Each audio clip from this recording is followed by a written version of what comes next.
বৃষ্টির দিনেও শান্তি নাই।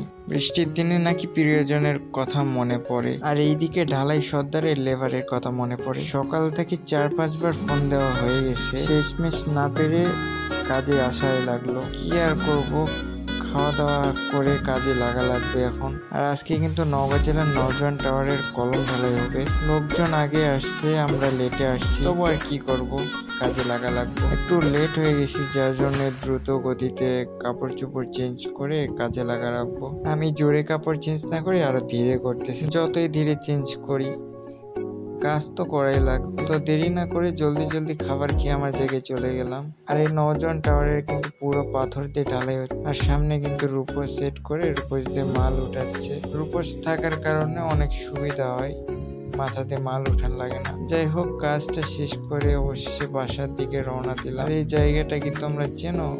এটা কোন জায়গায় কমেন্ট করো। আর বৃষ্টির দিন মানে হচ্ছে কাদা, বালি, ধুলো, যার কারণে ঘন ঘন বাইক পরিষ্কার করা লাগে।